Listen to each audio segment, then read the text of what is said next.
बिस्मिल्लाहिर्रहमानिर्रहीम। अस्सलाम वालेकुम। खुश रहें, आबाद रहें, जहाँ रहें हैप्पी और हेल्दी रहें। वेलकम करती हूँ आपको पंजाब के देसी जायके में। आज हम शादियों वाला स्पेशल देसी कोरमा बनाना सीखेंगे, एकदम देगी स्टाइल से, वो भी कम मसालों के साथ। वेरी डिलीशियस रेसिपी, घर में बनाकर एंजॉय करें। हम देगी कोरमा बनाएंगे उन तमाम अज्जा के साथ जो कि आपके किचन में ऑलरेडी मौजूद होते हैं। इसमें मैं कोई भी स्पेशल आर्टिफिशियल फ्लेवर यूज़ नहीं करूँगी। हम बनाएंगे एकदम पंजाबी स्टाइल में, वो भी मुकम्मल कमर्शियल और शादियों जैसे देगी कोरमा के जायके के साथ। आप स्पेशल दावत के लिए ये कोरमा बनाएं या घर वालों के लिए नहायत ही उम्दा और लाजवाब बनता है। आपने हमारी रेसिपी को स्टेप बाय स्टेप फॉलो करना है। अगर आपको हमारी वीडियो पसंद आए तो वीडियो को लाइक करें, वीडियो को ज़्यादा से ज़्यादा शेयर करें। चैनल पर न्यू है तो पंजाब के देसी जायके को सब्सक्राइब करें। चलिए तो बढ़ते हैं आज की देगी कोरमा की स्पेशल सी रेसिपी की तरफ। इसके लिए मैंने 1 kg मटन लिया। आप चिकन या बीफ से भी इजीली कोरमा बना सकते हैं, it's on your choice. Mutton को अच्छे से धोकर इसमें ऐड कर देंगे हम 2 से 3 अदद दरमियाने साइज़ के प्याज चॉप करके, 7 से 8 अदद हरी मिर्च, 4 बड़े चम्मच लहसुन अदरक का पेस्ट, 2 दरमियाने साइज़ के टमाटर कट करके ऐड कर देंगे। अब बारी है इसमें ऐड करने की 1 टेबलस्पून हल्दी पाउडर, 1 टेबलस्पून नमक या हस्बे ज़रूरत, जितनी आपको ज़रूरत है। 2 टेबलस्पून रेड चिल्ली पाउडर इसमें ऐड कर देंगे और इसके बाद हम ऐड कर देंगे 1/2 कप पानी। पानी ऐड करने के बाद हम इसको अच्छे से गोश्त में मिक्स कर देंगे सब चीज़ों को, और फ्लेम को लो टू मीडियम ही रखेंगे।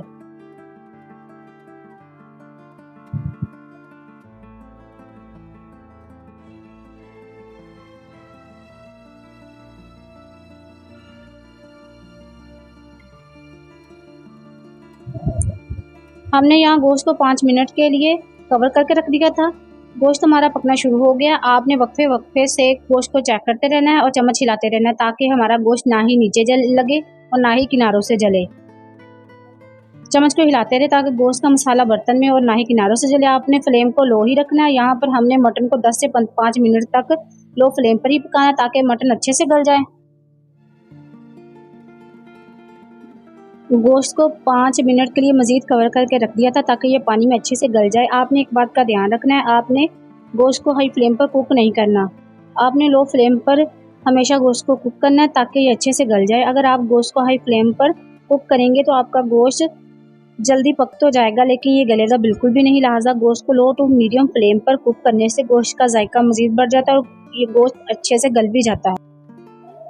गोश्त में पानी बिल्कुल ही ड्राई हो चुका है, गोश्त अच्छे से गल भी चुका है। अब हम इसमें 1 कप घी का ऐड कर देंगे और फ्लेम को लो टू मीडियम पर हम गोश्त की बुनाई करेंगे और चम्मच को हिलाते जाएं साइडों से ताकि गोश्त का मसाला ना जले। देखिए हमारे गोश्त का कलर कितना ब्यूटीफुल लग रहा है।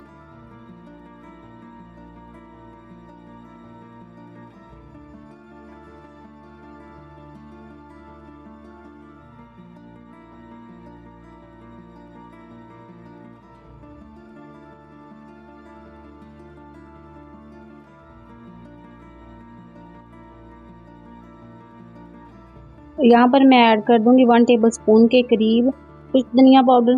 गोश्त की बहुत अच्छी खुशबू आ रही है, इसको हम मज़ीद भूनेंगे।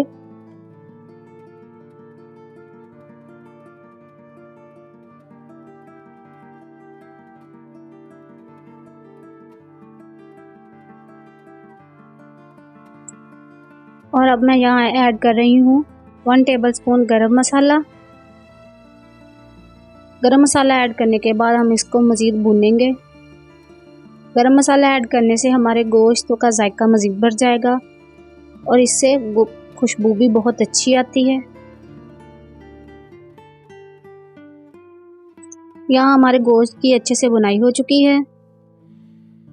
अब हम इसमें ऐड कर देंगे थोड़ा सा पानी।